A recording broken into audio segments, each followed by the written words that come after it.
Most people spend their whole life searching for happiness. They believe happiness will come when they have more money, a better house, expensive clothes, more respect, more success, or a perfect life. But the truth is different. Some people have everything the world admires, but still feel empty inside. They smile in front of others, but deep in their heart, they feel tired, lonely, and restless. Every morning, millions of people wake up with stress. They compare their life with others. They feel jealous when someone else succeeds. They complain when life does not go according to their plan. They keep chasing happiness like it is hiding somewhere far away. But no matter how much they achieve, their heart still feels incomplete. Maybe you also feel this sometimes. Maybe your mind is always busy. Maybe you compare yourself with others. Maybe you feel like life is unfair. Maybe you are waiting for one big moment that will finally make you happy. But what if happiness is not found in having more? What if happiness begins when your mind finally becomes peaceful? This is the story of a young man named Daniel and an old man named Mr. Thomas, who taught him a lesson that changed his life forever. Daniel lived in a small peaceful village near green hills and a quiet lake. He was 19 years old. He was smart, hardworking, and full of dreams. But there was one problem. Daniel was never happy. If the weather was too hot, he complained. If someone bought new clothes, he felt jealous. If someone else succeeded, he felt like a failure. If his family gave him simple food, he wished he had something better. Even when he sat with his parents at dinner, his mind was somewhere else. He was always thinking about the life he did not have. One evening, his mother looked at him and asked, "Daniel, why do you always look unhappy?" Daniel replied, "Because life has given me less than others. Everyone else seems to have a better life than me." His mother became silent. She knew Daniel was not poor in life. He was poor in gratitude. At the edge of the village lived an old man named Mr. Thomas. He was not rich. His house was small. His clothes were simple. He had no expensive things. But everyone in the village respected him because his face always carried peace. Even during difficult times, he stayed calm. Even when people criticized him, he smiled. Even when life became hard, he never lost his inner peace. People often came to him for advice.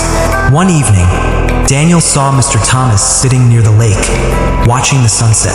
Daniel walked toward him and said, "Everyone says you are a wise man, so tell me honestly, what is the secret of happiness?" Mr. Thomas looked at Daniel quietly. Then he asked, "Do you really want happiness? Or do you only want a life that looks better than others?" Daniel did not know what to say. After a few seconds, he replied, "I just want to be happy." Mr. Thomas smiled and said, "Then come to me tomorrow morning before sunrise. I will show you something." The next morning, Daniel reached Mr. Thomas's house before sunrise. Mr. Thomas was already waiting for him. He carried a small wooden box and said, "Follow me." They walked through the village, crossed the fields, and entered a quiet path between tall trees. After walking for some time, they reached an old garden. In the middle of the garden, there were 3 plants. The first plant was in a golden pot. The pot was beautiful, shiny, and expensive, but the plant inside was dry and almost dead. The second plant was in a broken clay pot. The pot looked old and simple, but the plant inside was green, fresh, and full of life. The third plant was in a big decorated pot, but its roots were trapped under heavy stones, could not grow properly. Daniel looked confused. Mr. Thomas asked, "Which plant looks the happiest?" Daniel replied, "The one in the broken clay pot. It looks alive." Mr. Thomas nodded and said, "Exactly." Then he pointed toward the golden pot. "This plant has beauty outside, but no life inside. Many people are like this. They look successful, rich, and important from outside, but inside they feel empty." Then he pointed toward the broken clay pot. "This plant has nothing special outside, but it receives sunlight, water, and space to grow. That is why it is alive." Then he pointed toward the third plant. "And this plant has a beautiful pot, but its roots are trapped. Just like many people whose hearts are trapped by comparison, jealousy, anger, and endless desire. Daniel stayed silent. Mr. Thomas looked into his eyes and said, "A beautiful life outside means nothing if your heart is not free inside." Those words touched Daniel deeply. After that, Mr. Thomas took Daniel to a small hill. On the way, he picked up a stone and gave it to Daniel. He said, "Put this in your bag. This stone is comparison." Daniel placed the stone in his bag. After a few steps, Mr. Thomas picked up another stone. "This stone is jealousy." Then another. "This stone is anger." Then another. "This stone is the desire to control everything." Then another. "This stone is waiting for a perfect life before you allow yourself to be happy." Soon Daniel's bag became heavy. His shoulders started hurting. His breathing became fast. His steps became slow. Finally, he stopped and said, "Mr. Thomas, I cannot carry this anymore. It is too heavy." Mr. Thomas looked at him calmly and said, "But Daniel, this is what you carry every day inside your mind." Daniel froze. The old man continued, "Every time you compare yourself with others, you pick up a stone. Every time you feel jealous, you pick up a stone. Every time you become angry about something you cannot control, you pick up another stone." Daniel slowly removed the bag from his shoulders. For the first time, he understood why he always felt tired. His life was not the real problem. His thoughts were making his life heavy. They reached the top of the hill. From there, the whole village could be seen. Small houses, children playing, farmers working, women carrying water, and smoke rising from morning fires. Mr. Thomas said, "Look at this village carefully. Some people have little money but sleep peacefully. Some people have more money but never feel satisfied. Some people live simple lives but smile from the heart. Some people have many things but still complain every day." Daniel asked, "Then what makes the difference?" Mr. Thomas replied, "The direction of the mind." Daniel looked confused. Mr. Thomas explained, "If your mind always looks at what is missing, your life will always feel empty.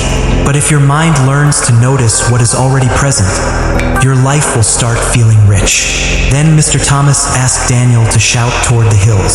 Daniel shouted, "Life is unfair." After a moment, the hills echoed back, "Unfair, unfair, unfair." Mr. Thomas said, "Now shout something else." Daniel shouted, "I am grateful." The hills echoed back, "Grateful, grateful, grateful." Mr. Thomas smiled and said, "Life often gives back the voice you keep sending into it. If your mind is full of complaints, life feels painful. If your heart is full of gratitude, even simple moments become beautiful." Daniel stood quietly. He had blamed life for many years, but he had never looked inside his own mind. On their way back, they passed by an old woman watering flowers outside her small house. Her clothes were old. Her house was simple. Her hands looked tired, but she was smiling peacefully while taking care of her flowers. Daniel asked, "Why does she look so happy? She does not seem to have much." Mr. Thomas replied, "She has faced many difficulties in life, but every morning she chooses to care for something. Those flowers give her purpose."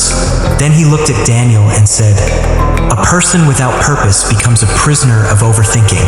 When you only think about yourself, your sadness becomes louder. But when you help, love, create, and serve, your heart becomes lighter." That day, something changed inside Daniel. He did not become happy immediately. Real change does not happen in one moment. But Daniel started watching his thoughts. When someone else succeeded, he stopped saying, "Why not me?" Instead, he said, "What can I learn from them?" When something went wrong, he asked himself, "Can I control this?" If the answer was yes, he tried to improve it. If the answer was no, he tried to let it go. When he ate with his family, he stopped thinking about what was missing. He started feeling thankful for the food, the home, and the people sitting with him. Slowly, Daniel changed. He smiled more. He complained less. He helped his parents without anger. He spent more time near the lake. He learned to enjoy simple things.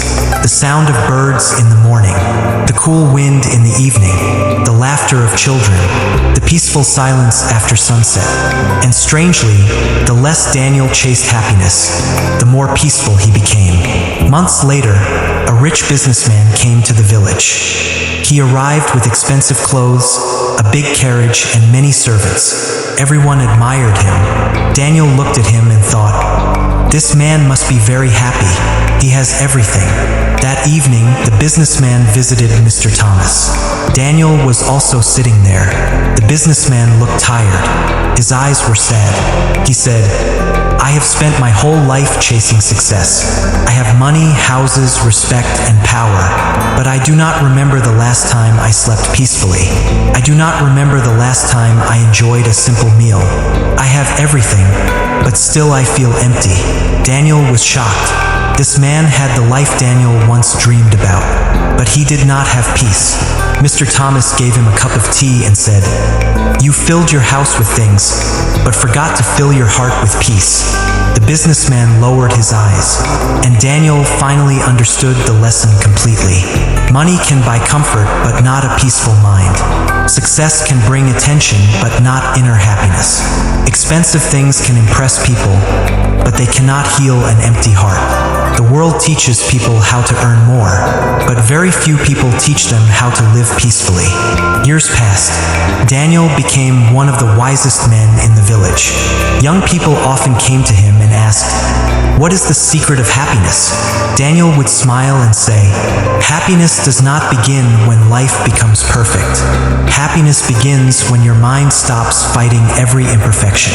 Then he would tell them, "Do not build your happiness on comparison, because someone will always have more than you. Do not build your happiness on attention, because people forget quickly.